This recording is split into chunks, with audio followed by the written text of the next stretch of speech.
Hearing the shofar, the music that comes out of the ram's horn, one of the things that I immediately think about is what kind of music, what kind of instrumentation, vocalization, lyrics are we likely to enjoy in eternity? What do you think? Well, you have to first figure out what we're going to be like in form, which is a big leap for my brain, you know. But well, for the most part, for the most part, we won't have form. You know, when we're in the seventh dimension, we'll be we're an energy-based entity.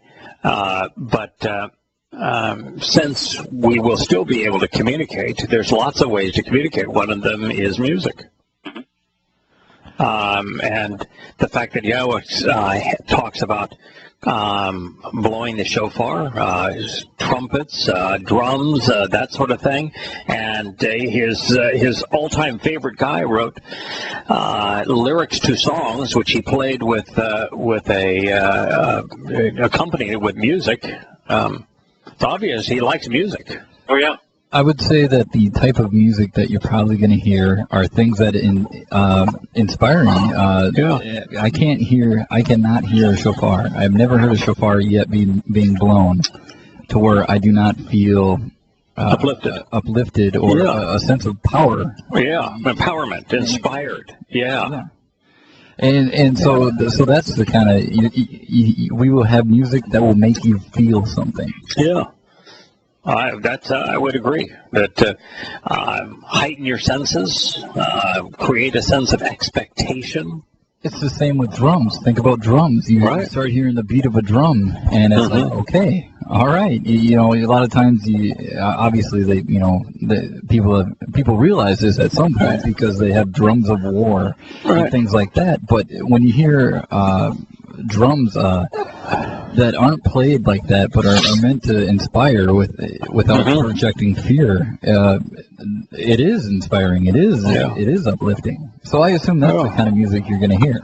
Yeah, I mean, I really like horns. So the shofar is a spectacular horn sound. So I think I'm going to be I'm going to be happy with that. But I also like ballads. I'm a huge ballad fan, where the melody is beautiful, but the lyrics are clear. They tell a story, and if you listen to the Psalms are in a way like ballads. If you like the great harmonizing ballad singers, I think you'll be in pretty good stead there too. If hip hop's your thing, you're in trouble.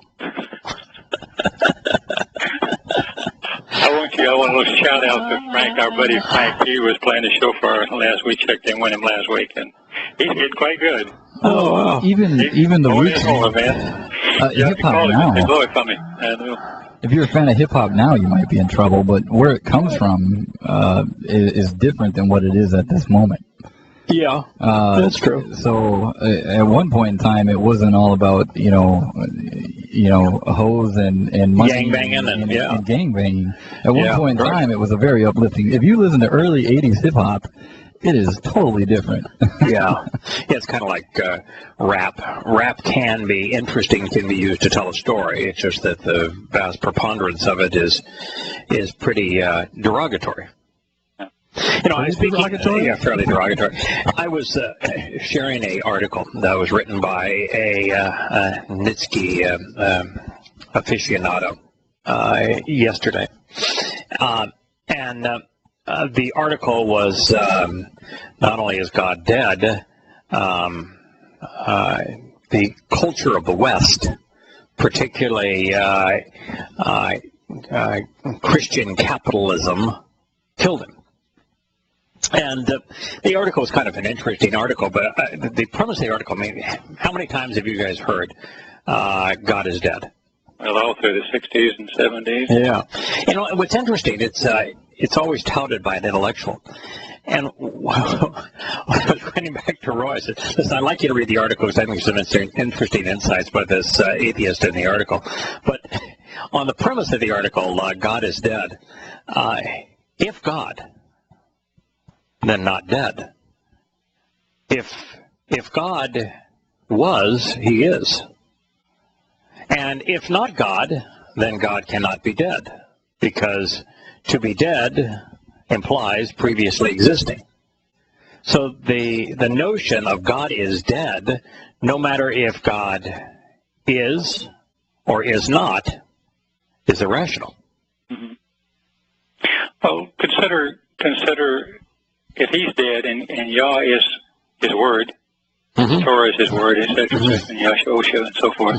And if the world is being held together by his word, which is one of the early meanings of the word, Dabar, then if he dies, everything would be dead, wouldn't it? Oh, well. It can't be held together by something. Yeah, the universe, if Yahowah no longer exists, the universe wouldn't exist. If he no longer exists, there would be no life. If he doesn't exist, nothing.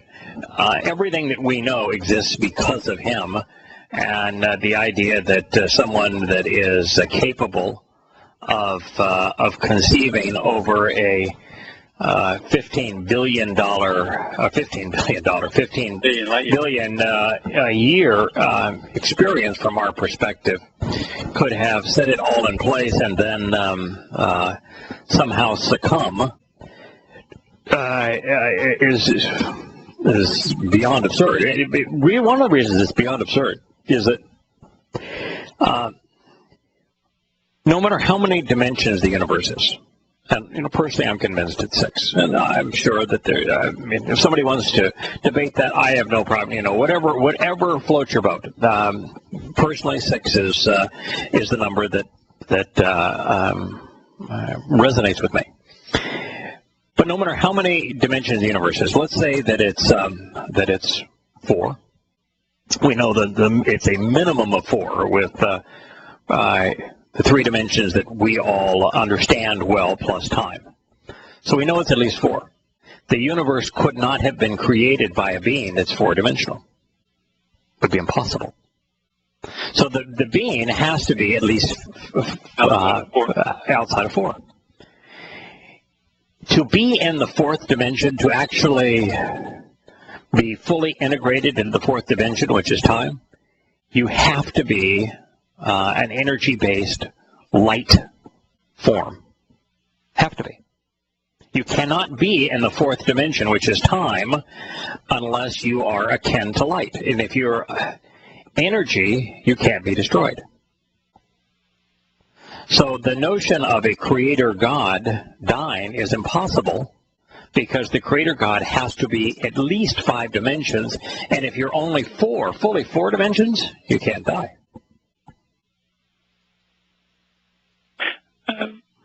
Which explains the Malak. The main reason the Malak exists is because as an energy form, they're able to transition through the dimensions. And so they can... So they don't disturb anything if they go through the dimensions either. Correct. Yeah, we'll blow it all up. Correct. And it's the only way, really, that Yahowah can interact with his creation and fine-tune things. He does a lot of fine-tuning. Was a friend, Chuck, sent me an article that confirmed something that I wrote earlier in Observations for Our Time. And it was when Yahowah wrote and said that the full extent of man's life was going to be 120 years. I said, hell, that's an interesting statement. First of all, I wonder, how is that possible that he could have just dialed in and said that's the number? And I wonder if there's any verification of that number.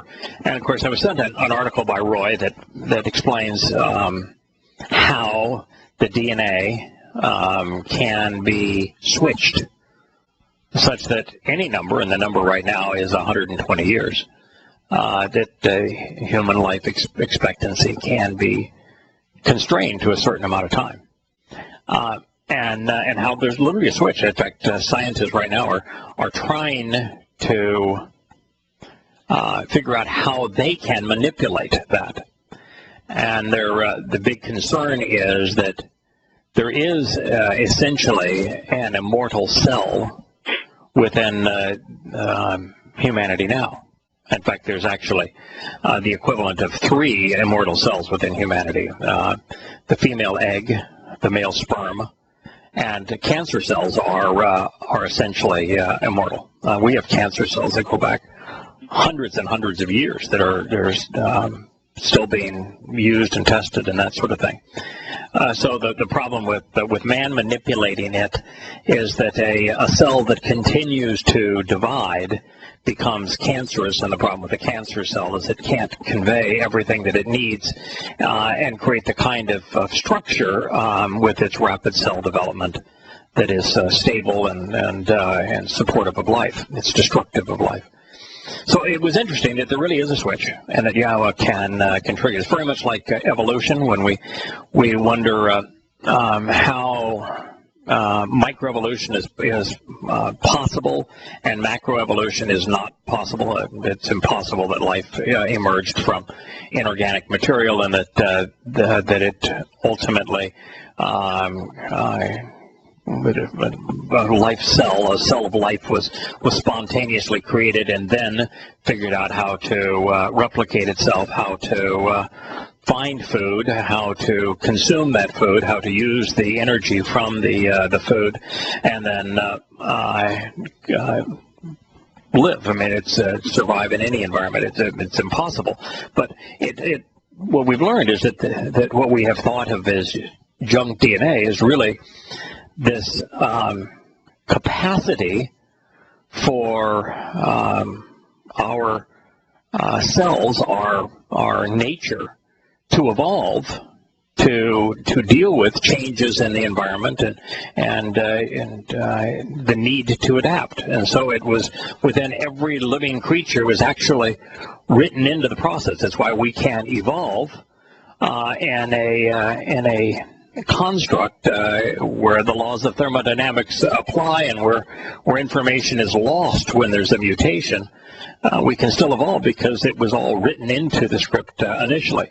But this article that Chuck sent was a comprehensive analysis of something that I studied when I was writing that chapter. What I found is that the oldest living man died at, I think, like 115 years or something years old, and there's one woman who lived to 122. And the gist of the article is that it's essentially impossible for a human being to live beyond 120 years, that it's coded right into us, and that it doesn't matter what we do. In terms of medicine, doesn't matter what we do in terms of diet, doesn't matter what we do in terms of environment. There is literally nothing we can do to live past the threshold that Yahowah established for us. Isn't that interesting? That's pretty good, isn't it? Yeah, just another one of those confirmations that when he says, this is something I have done, if you want to study it, you'll find that it's exactly as he said it was. So there's a programmer. It ain't dead. Yeah. Now, where we left off on our review of, because you have a programmer. Well, programmers can, in fact, yeah, but not if the program that you wrote was for life. Yeah. And you want to run an only program for life. You can do that. Yeah, and if you can write a program in 3 dimensions, which is what DNA is, it's a 3-dimensional coded alphabet. If you can write and have your software run inside of a living organism, you're pretty good. Yeah. What we were considering was Yahowah 2:122. 2:2 was really the last statement that we had considered, and it says something that it's just a wonder to me as to how it is that Yahowah could say something this bluntly. And then you have so many people so ill-advised, like all the those wacko fundamentalist, eschatology-crazed, rapture-ready Christians that want to know about the status of the preparations for rebuilding the temple on the Temple Mount, because, you know, their Jesus can't come back until such time as that temple is built. and you say, okay, come on. And Yeshua 2:2, he told us, A, that the temple is not going to be built by man, and B, that it's going to be built coterminously with his return, and C, it is Yahowah who is returning, not Jesus, and 4, that it ain't going on the Temple Mount. Wow. And by the way, the Gentiles that are around at the time, are they obliterated? No. The ones that actually survive the return, the ones that survive the return are going to be glowing. Well, okay. Glowing. You know, there are not a whole bunch of glowing Gentiles around these days. Shining brightly. Yeah. Yeah, shining brightly. So here's what he says. He says, "It shall come to pass, Haya, it shall be, in the last days." Now, this is the end of time as we know it. We're approaching year 6,000. We are, in fact, at this point, we are in year 6,000. This is 2033 on the Roman pagan calendar of Catholicism. And it shall come to pass in the last days, established and firmly fixed. You know, is there any time on Yah's calendar in year 6,000 that is established and firmly fixed? Yes. Well, what would that be? Well, the Moed Mikres. Yeah, and how about the two that at this point have not been fulfilled, Yom Kippurim and Sukkah? So it shall come to pass in the last days, because, by the way, there are 5 days that will continue. It won't be life as we know it, but 5 days left in year 6,000 Yah upon the day that he returns. Yom Kippurim is the day that he's going to return, and it's established and firmly fixed. Now, one of the things that's interesting about Yom Kippurim is I think that Yom Kippur, listen, I could be wrong here, and this is not what I originally thought, but it's what I have grown to think. You know, as I was thinking about the Moed Mikre, it's really obvious to me that the first 4 Moed Mikre exist expressly to fulfill the benefits of the covenant. Sure. And that's the reason the first 4 Moed Mikre have been fulfilled. You know, Yahweh made 5 specific promises relative to the covenant, that we become immortal, that we become perfected, that we are adopted into his family, that we are enriched and we are empowered. So those are the 5 benefits he made, and that the first 4 Moed Mikre enable, facilitate each of those promises. Pesach, we become immortal. Matzah, we are perfected. Bakodim, we're adopted into his family, his firstborn children. And on Shavuot, the promise of 7, we're empowered and enriched. And then it's pretty obvious to me, since Scott played the shofar, I got my cobwebs out of my brain, that the purpose of Teruah is for those who have benefited from the first 4 Moed Mikre, especially those now who are enlightened, empowered, enriched by Yahweh's teaching. To announce that. Yeah, announce that. And, you know, while Yahweh has no issue with us announcing it to the world, and is happy when we tell Goyim, Gentiles, and he's thrilled when a Goyim Gentile joins his part of the family, the people he would most like to awaken are Yisrael and Yehudim. Yeah. Yeah, he plays favorites. It's his prerogative. It's his universe. He plays favorites. You know, I play favorites. There's a lot of breeds, probably 250 breeds of dogs out there. I happen to like Labradors. That's my favorite. You know, so if I were going to breed dogs, I'd breed Labradors. It's God's universe. He plays favorites. So that's who he'd like us to talk to in the most part. Now, Yom Kippurim is the day of reconciliations. For those of us who have been made immortal, who have been perfected, who have been adopted into Yahweh's family as his children, who have been enriched, empowered by him, and who have been about the business of sharing with all who will listen what Yahweh had to tell us. Aren't we already reconciled? Mm-hmm. So I was wondering, if you're just going through this process, what in the world is reconciliations doing here of all places as the 6th of 7 Mikra? We're already reconciled. You can't be any more reconciled than you are following Shavuot. Yeah. By the time you get to Shavuot, man, you couldn't be any more reconciled. And, and Teruah, you're sharing the message of reconciliation. Yeah. So we're celebrating what he's going to do. Yeah, exactly. And what he's going to do is going to reconcile his relationship with Yisrael and with Yahowah. And so Yom Kippurim, I don't think is about, now when I say us, mm-hmm. when I speak of there's many who are part of the covenant family who are Yisrael and who are Yahowah. I'm not. I'm Irish and Sioux Indian. So I think it is about Yisrael and Yahowah, whom Yahweh says he's going to reconcile his relationship when he returns. They're going to reconcile their relationship with him just prior to his return, and we're celebrating that. And so we're announcing, we're facilitating, we're enabling, we're participating in, we're working together as part of this overall celebration of the reconciliation of Yahweh with his children. And of course, the first thing that they're going to have to do on Yom Kippurim is to realize it ain't no fast. It's amazing that the religious Jews would have you believe that it is a fast and that you should fast on Yom Kippur.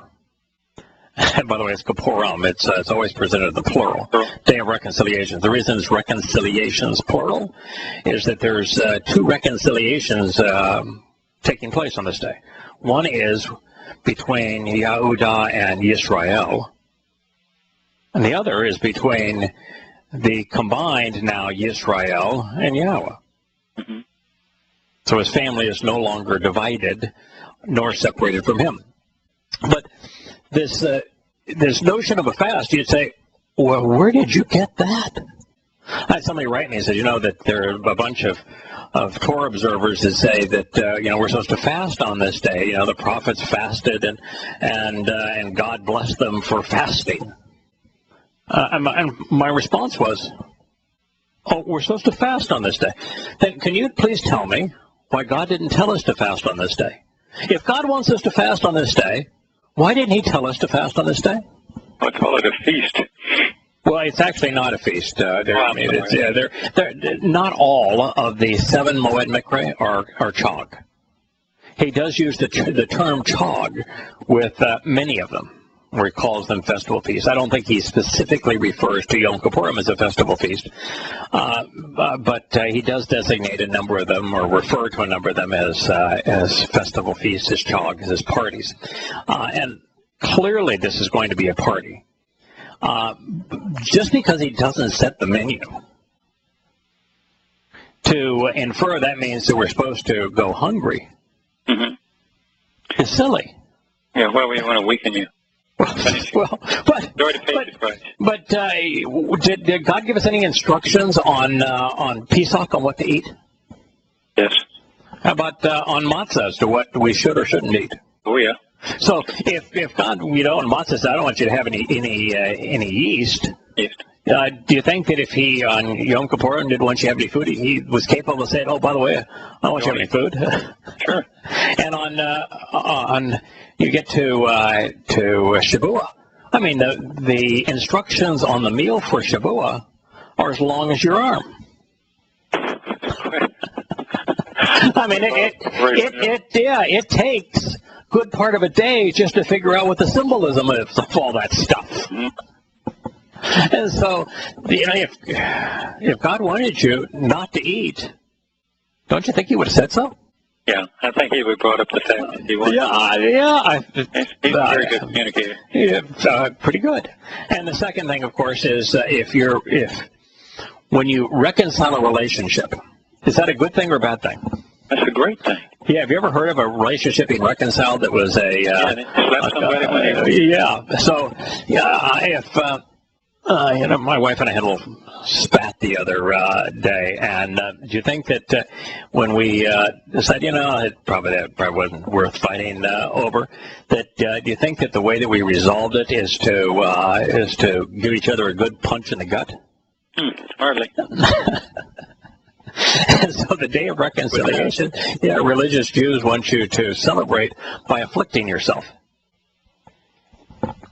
It's truly astonishing. But anyway, I think that the Day of Reconciliations is a celebration of Yisrael and Yahowah coming back together with Yahowah. It's when Yosha tells the story of the prodigal son. Mm-hmm. He's telling the story of Yom Kippur. That's the story. And by the way, what does the father do? Does he say, "Hey, the son's coming back. I want you to protect. Do not slaughter any animal. Do not prepare any food. Let's go out and beat him up because we want to really afflict him. And starving would be a good thing at this point." No, didn't he say? No, why don't you get the plumpest animal we've got out there and let's have a party. Let's celebrate this. So that's what Yom Kippurim is about. I view Yom Kippurim as very much like how I would like my first day in Yah's home to go. Yah's been very clear how he's going to greet each of us, and he's going to get up. He's going to meet us in the way of while we're approaching him and walking to him, he's going to get up and meet us. He's not going to make us walk all that way, give us a big hug. I want to be in the back of the room. I just want to watch people who I've come to know, people who have been along with myself, been the beneficiaries of what we've learned. I want to be in the back of the room and just watch the expression on Yah's face as he gets to hug those individuals and meet them, make eye contact for the first time. I just think it's going to be wonderful. I think that Yom Kippurim is that those of us who are engaged in Teruah, we are in the back of the room as clapping and singing and smiling and watching this whole thing. You know how one of the ways that you know that interpretation is true? Mm-hmm. When Yosha spoke of his return, and he was quoting from Zechariah. But if you read it, it's really easy to follow in Matthew 24, the Olivet Discourse. And of course, if you want to understand it, you really do have to study it also in Zechariah. When he speaks of his return, what does he say about those of us who have experienced the Teruah harvest? Where are we going to be? We're going to be coming with him. That's correct. From the four corners of the universe. We're going to be coming with him. So yes. Yom Kippur is the day of reconciliation. That's the day he's going to return. Right. So what are we going to be doing? We're going to be sitting in the back of the room, aren't we? Watching it. We're going to be. That's exactly right. So we're going to. Those who participate in Teruah get to witness the reconciliation. We aren't being reconciled. It didn't say, I'm going to pay you for the four corners of the universe. And by the way, the reason we're out in the four corners of the universe is we're out exploring. Yeah, we've already we've already left the planet. We're the Goyim who have been adopted into Yahweh's family, who have these whether it's 6 or 7 years, we've been out exploring the universe. Yeah. But this is a big event. Yeah. And so he's inviting us just to be witnesses to this event and the back of the room, watching this ultimate love affair as God reestablishes his relationship with his family. Now, is there any merit then to this question that keeps coming up over and over and over again from people that where you bow down to Yahweh There's no bowing down. Why would he bow down? Why would he diminish you if he's trying to lift you up? Well, he didn't say you're going to be crawling to him. I know. Yeah, he didn't say. Yeah, right. He didn't say my first greeting with you. Yeah, is going to be on your hands and knees before me. No, he actually stands up with you.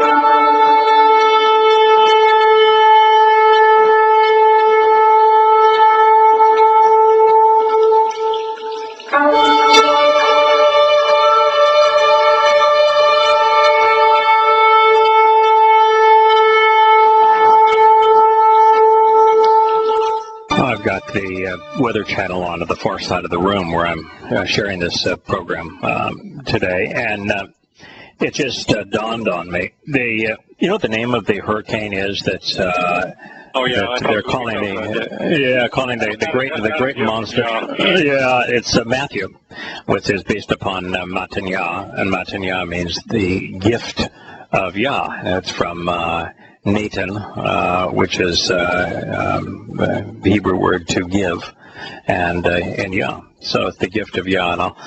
So it's just amazing. People don't understand the basis of names. They would never have used that name.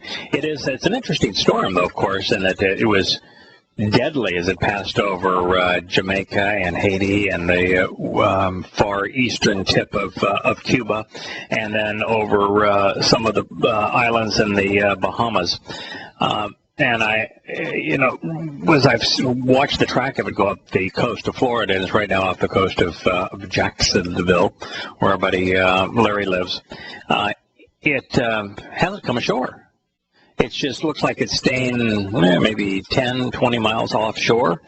And so they're getting the floods, they're getting the rains, they're getting the winds, but no eye. And as a result, this storm has just creeped up the Florida coast all day.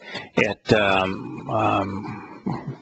touched kissed the Florida coast the first time as a Cat 3, and it's still a Cat 3. So by the time this thing is all done, and we tomorrow they'll go back in and show the water damage. My guess is it's probably going to be a lot of wind and water damage from this storm. It's a big one. Billions. Yeah. I mean, I don't think it's anywhere in the class of the Cat 5s that a decade or so, 20 years ago, came through Florida. But still, it's been a serious. Just much. I mean, and then you tear down all the lines with the winds blowing down the trees. It's a long time to get out of this stuff. Yeah, absolutely.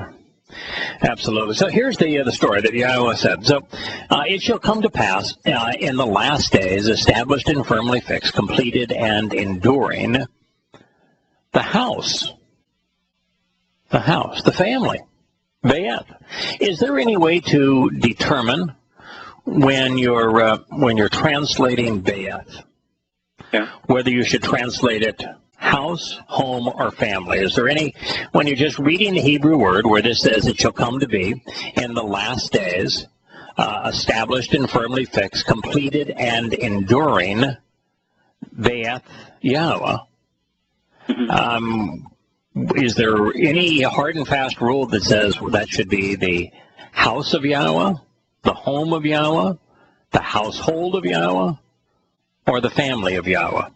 Well, all of them pop up when you translate. I mean, when you look through the lexicon. So I always do it with all of them. I have house, home, household, family that resides in the house, home. Right. House, home, and family, and therefore household. Yes, you've got y'all lifting up, and you've got the mark. So.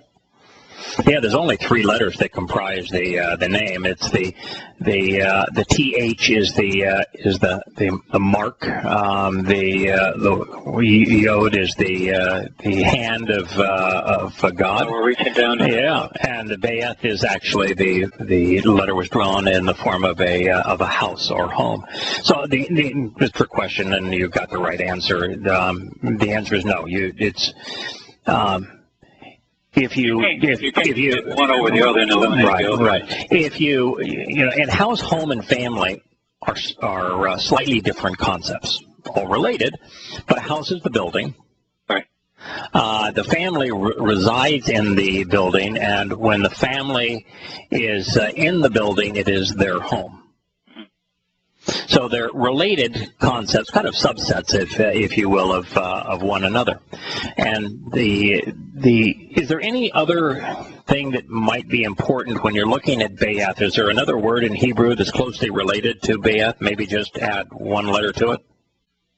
Be'ethi? Be'ereth. Be'ereth, I'm sorry. Yes. Be'ereth, which is covenant. The only difference between Be'ath family and home and Be'ath covenant is the addition of a rosh, which is the individual that is listening, looking, right. Thinking, observing, observing, and so it's the covenant family, really, home of Yahweh. So it says, "It shall come to be in the last days, established, firmly fixed, and enduring, the house and family of Yahweh." Now, if God was going to wanted us to translate this as simply house, is the house of Yahweh which is, as people would misname it, the millennial temple, but Yahweh uses the term home or house or family 100 times for every one time that he uses a word that could be rendered temple. Is this house something that is going to endure forever? The family, yes. I said, is the house, the building? No, the house. Not a temple. No, kun means fashioned, formed, appointed, and developed, prepared and ready, constituted and furnished, upright and steadfast. Kun would suggest that, you could probably just leave kun as it's really firmly established. It's going to be there for 1,000 years is the answer to the question. The house is not going to endure there forever. No. But the verb, haya, that precedes it and follows it, haya on both sides, is an eternal verb. And Yahweh is going to, in year 7,000, he's actually going to destroy the earth. Mm-hmm. And he's going to do so for a very important reason. He's going to destroy the entire universe. And there are 2 reasons that he's going to destroy the universe. Do you know what they are? Well, we've speculated that one of the reasons, of course, is so you'd be able to move in time and so forth, and then there'd be tears, and you could see the earth, you see all the things that happened before, and that sort of thing. That would be a downer. Correct, and it would also be an unbelievable temptation to go back in time and to say, for example, to see the rise of someone like Hadrian. Mm-hmm. And, you are, at that point, infinitely more powerful than he is. How would you, if you went back in time, it wouldn't be just this pain of watching what he did. You might do what Moshe did to Exactly. I wouldn't want that temptation. And so, in eternity is a long time to be tempted to go back and be exposed to that kind of stuff. So that's part of it. Yahweh wants us to be free to enjoy time and space and life. But if we go back, we not only have the opportunity to see what we have done that God doesn't even see, because he's covered us in a garment of light. So he can't even see our flaws. The last thing I want to do is go back and see my flaws. But we don't want to see all the painful things that we as humanity have done. No. And so that's one of the 2 reasons. Now there's another reason. It's not as profound as the first reason, but it's still interesting.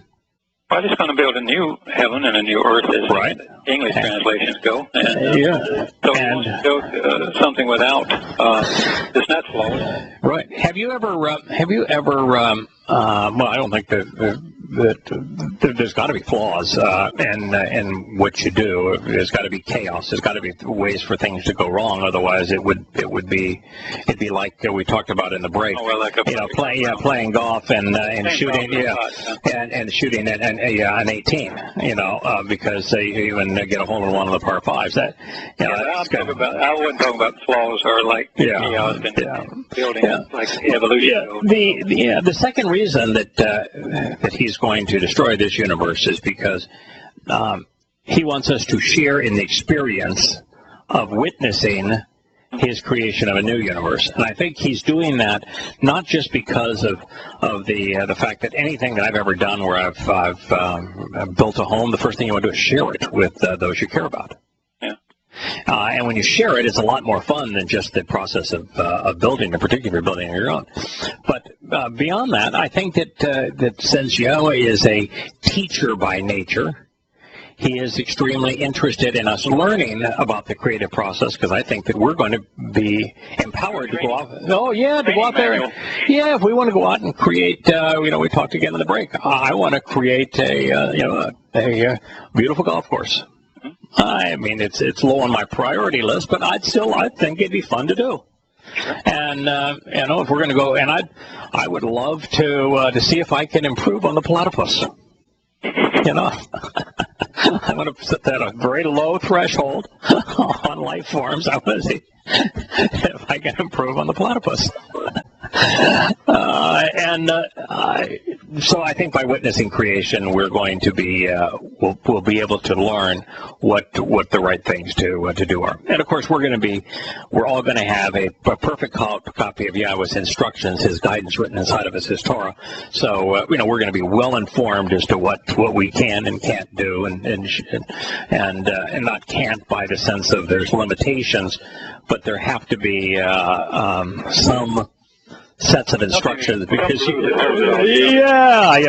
if you do this is probably the way you want to go about doing this. It'll be a lot more fun for you and have a better result than if you go, don't gallivant through the black hole. It could be a negative experience.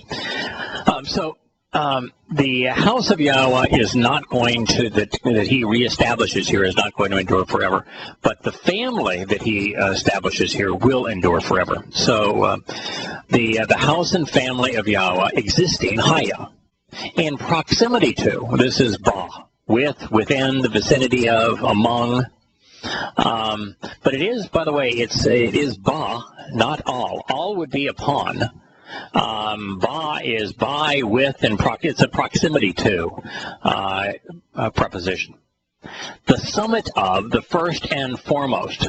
We talked about the only difference between Bayeth and Beireth is the addition of a Rosh. Mm-hmm. What is the basis of the summit of the first and foremost? Well, the mountain is a... what's the Hebrew word? What's the Hebrew word for summit and first and... No, that's the word for mountain. The Hebrew word for summit, the Hebrew word for first, the Hebrew word for foremost is Rosh. The Hebrew word, the Hebrew word that follows family of Yahowah, existing, Ba, is Rosh. In fact, it's Barosh in the sense of the first word in the Torah is Ba. Rosh, Ba-Rashith. It's the way that it's written in that particular form, meaning in the beginning. Rosh means beginning, first, foremost, top, summit, head. It's the letter that you add to Bayeth to make it Beireth. It's the letter that transforms the family into the covenant family, and that's the letter that is here. And so this Yahowah's home is going to be in proximity to the first and foremost, the summit, the head of the Har. So he has now told us what letter needs to be added to Bayeth family of Yahowah to make it the covenant family of Yahowah, to make it the first family, which is the Rosh. And Rosh is now addressing the Har. Har is is mountain. A mount. For example, it's the Har Moriah, Mount Moriah, to revere Yah. And so Har, now, but this is interesting. It's Har, Harem. Ha is the, and then Harem would be the mountains, the hilltops, the ridges. Yeah. Right. So it's the first and foremost, the summit of the first and foremost mountain of the mountains. Well, it's interesting because there are really three distinct places on the ridge line that comprises Moriah. And I think really it's the only of the mountains in Yisrael. I think it's the only one like that. And so when you look at it, you're looking at the base of that ridge is the city of Dod. It's where his Dod's home was. And then you go up there and you reach the next knoll above Dod's home, and it's not very far. I mean, you're probably 700 paces. And you you come to the threshing floor of Ebrisi, the Yebusite, and that became the Temple Mount, where the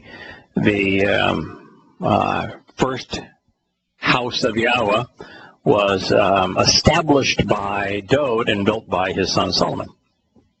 And it's where Hadrian came and decided that after his predecessors had demolished it and turned it into the Colosseum in Rome, that he was going to build a monumental shrine to himself and a vacation land, a wonderland for Roman legionnaires.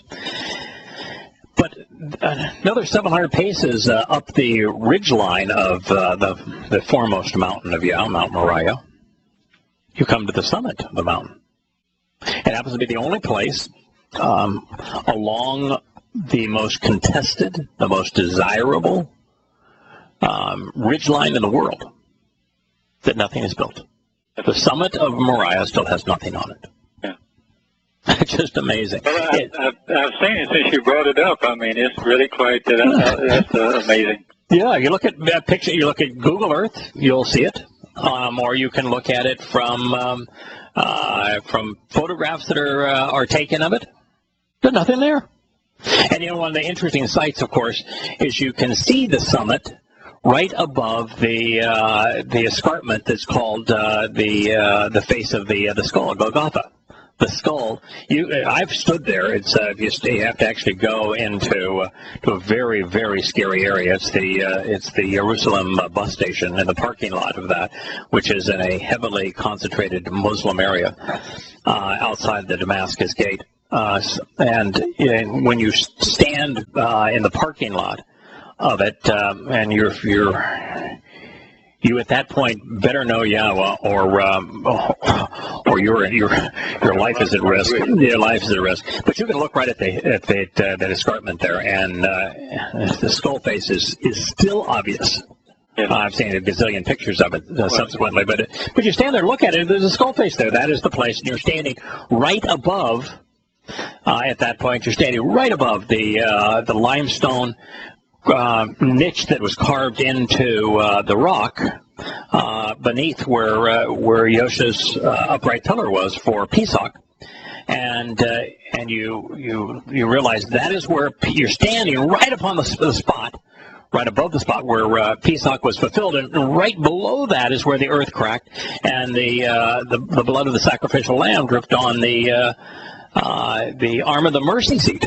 And so the Ark of the Covenant is in Yirmiyah's grotto, immediately beneath where you're standing when you're in the parking lot of the Jerusalem bus station. And you're looking up there at the escarpment, and then look at the top, and at the summit, that is really the summit. That's what God's talking about here, of the first and foremost mountain. There's nothing there. Little grass and kind of a disheveled old tree. That's it. Imagine the place. I mean, the place where everyone, Muslims wanted to plant their trophy and say, okay, Allahu Akbar, Allah is greater than Yahowah. We're going to put our shrine to stupidity right on top of where the Romans had destroyed the house of Yahowah, the temple, and where Constantine's mommy wanted to build cathedrals over everything. Documenting the place, and been all of these buildings ever since. And there's nothing there, not even a graveyard there. Now, off to the side, there was a one-time used grave. I've been there too, and seen it, the empty tomb. It just occurred to me that we always talk about the Malaks, or Hasatan in particular, is not creative. He uses what's already there before and builds his case by twisting that. And all these religions have come to town, from the Romans to the Muslims, and all the Christians along the way. They don't build on anything creative new in a new place, do they? They always just twist whatever's there. Correct. Yeah, it's all regurgitate and take what's there and use it again. I would think, why wouldn't they build on the land that's not done? But it wouldn't occur to them probably. They'd much rather build on, obviously on an old foundation, but still. Yes, like a lot of the single most famous, the largest Muslim mosque in the world. That in Istanbul, the one in Istanbul, Blue Mosque. That was Constantine. That was Constantine's cathedral. They just repurposed it. The only one that's genuinely theirs was actually repurposed too, the Kaaba. It was a rock pile back in the days of pagan Arabia. So God has got this perfect place to build his home. That's where he says he's going to build it. He himself is going to establish it there. He's going to establish it there when he returns. And it ain't going on the Temple Mount. It ain't going to happen on the Temple Mount. I think the Temple Mount is destroyed. Yeah. And the reason I think it's destroyed is that earthquake that runs east to west, that goes right through the Mount of Olives upon his return. I think it's going to do two things. It's going to make the Dead Sea live again. It's going to create fresh water, living waters that give life to the Dead Sea. But I also think it's going to create this beautiful waterway of living waters. And I happen to be a big fan of water. I think water is it just adds so much to an environment. I think he's going to have this beautiful cascading white water, rapids of waterfall that's going to go from the springs that rush up under the Mount of Olives, which would be the Mount of the Spirit. So these are the living waters, the cleansing waters of the Spirit coming up from the Mount of the Spirit, the Mount of Olives. It's going to go right through where the earthquake fault is now, that will have buried all the rubbish associated with the Temple Mount and all of the Roman Catholic and Muslim crap that's been built there over the years. And God's going to build a beautiful bridge of light that's going to bridge between the city of Daud, his favorite child, and the covenant family home right there on the summit of Mount Moriah. That's how I expect it to be. So that's what he said. No, that's a beautiful concept. Yeah, and that's where he says, so on the first and foremost mountain of the mountains, lifted up, supported, and sustained. Lifted up. So if you're going to lift it up, if you're going to support it, you're going to sustain it. Where are you going to do it? Right. Are you going to do it down there in the bottom of the valley? You're going to put it on the top of the summit of the first and foremost mountain? Yeah, of course. As part of these elevated places, Giba'ah. These elevated places, marvelous. It's why Zion, which was used, by the way, in the previous statement, was about Zion. I said, Zion's going to bring forth the Torah. That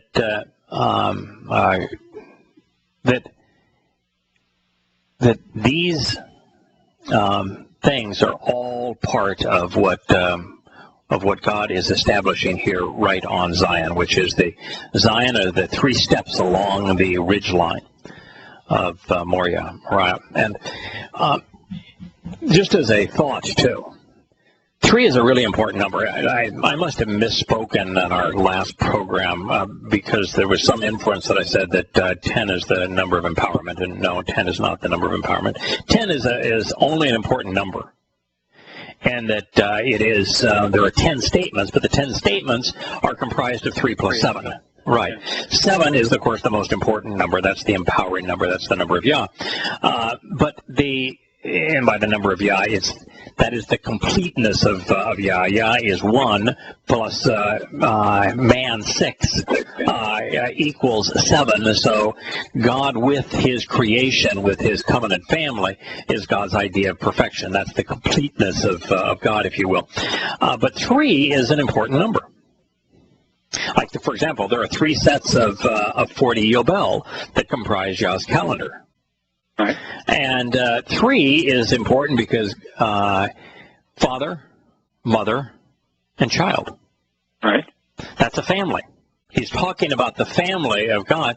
To have a family, you got to have 3. You can't, the families, a minimum size for a family is 3. Mother, father, and child. Yes, his name, you've got 2 people, and if you include the one of increase, and let that be a symbol of children, right. You could be increasing them too, but obviously correct. Family. Then you got 3 there in his name, his very name. So. Correct. Right. So there's 3 is the number of a family, father, mother and child. And in this particular case on Moriah, what you've got is the father is up there on the summit. This is Yahowah. He's created his home.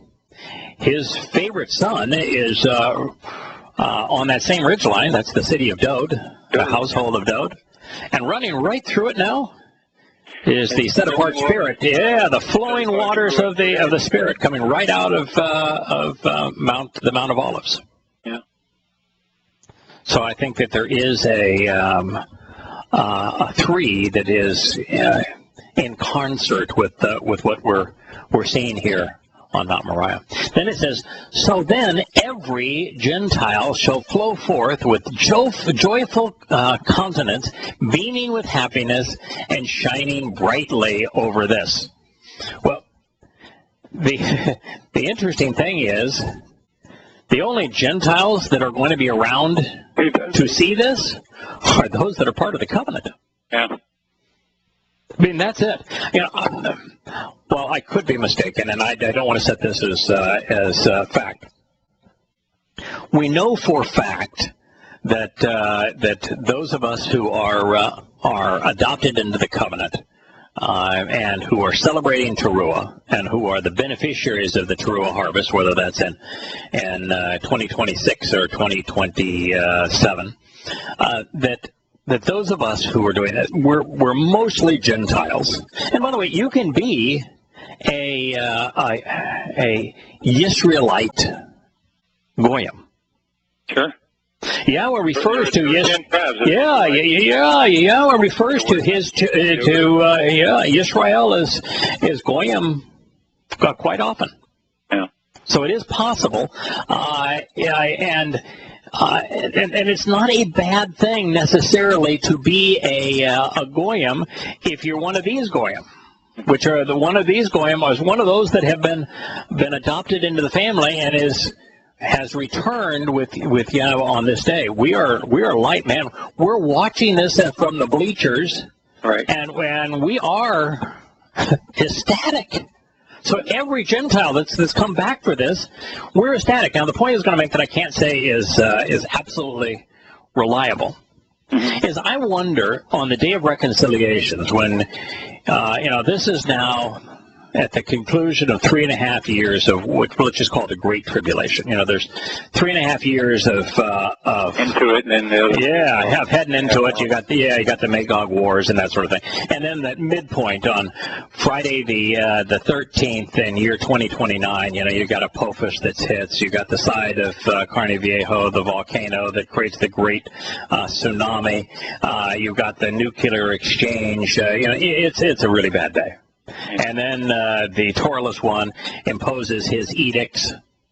He strikes to kill the Yahowah's 2 witnesses. The plagues start. I mean, yeah, it's really, that's really a bad time. And it's that point where you either take the mark of the beast, if you want to buy and sell, if you want to, essentially keep from starving, you're going to take the mark of the beast. And if you do, it's over. In fact, the midpoint in the tribulation, yeah, no choice. It's over. Yeah, you've made your bed. You've made your bed at the midpoint of the tribulation, with one exception.